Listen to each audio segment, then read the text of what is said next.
અમરેલી લેટરકાંડ મામલામાં પાટીદાર સમાજની દીકરીનું સરઘસ કાઢવા મામલે અલગ અલગ સમાજના આગેવાનો દ્વારા અઠવા લાઇન્સ ખાતે કલેક્ટરને રજૂઆત કરી વરઘોડા કરનાર સામે યોગ્ય કાર્યવાહી કરવા માંગ કરી છે। અમરેલી લેટરકાંડ મામલામાં પાટીદાર સમાજની દીકરીનું સરઘસ કાઢવા મામલે સમાજ સહિત રાજકારણની અંદર માહોલ ગરમાયો છે। આ મામલે સુરત શહેરના તમામ સમાજના આગેવાનોની અંદર રોષ જોવા મળી રહ્યો છે। આજે ટીમ 108 આર્મી ભગવા સહિતના અલગ અલગ સમાજના આગેવાનો દ્વારા અઠવા લાઇન્સ ખાતે કલેક્ટરને રજૂઆત કરવામાં આવી હતી।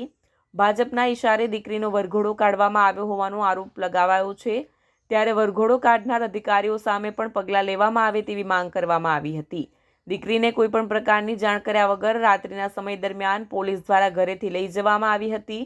આવનાર સમયમાં દીકરીને જો ન્યાય ન મળે તો ગાંધી ચિંધ્યા માર્ગે આંદોલન કરવાની સમાજ દ્વારા તૈયારી દર્શાવી હતી। મારું નામ પિનલબેન રાદડિયા છે। હું સુરતથી છું।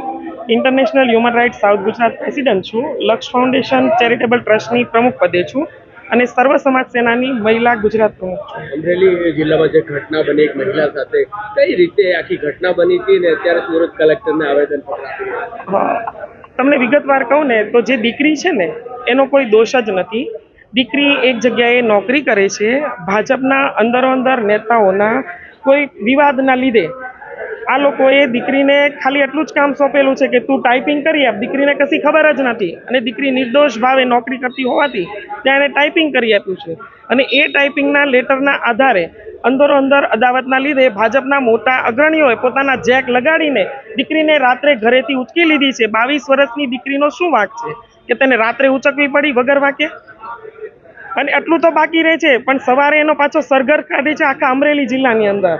તો શું આ યોગ્ય છે? આપણા સમાજની દીકરીઓ આપણા ભાજપ સરકારની અંદર દરેક દીકરીઓ શું સુરક્ષિત છે કરી? મારો પ્રશ્ન છે। એક મહિલા તરીકે, દાખલા તરીકે પશ્ચિમ બંગાળમાં ઘટના બને ત્યારે ગુજરાતમાં મહિલાઓ રસ્તા ઉપર આવે છે। આ દીકરીની સાથે આ રીતની ઘટના કઈ રીતે જોઈ રહ્યા છો મહિલા તરીકે?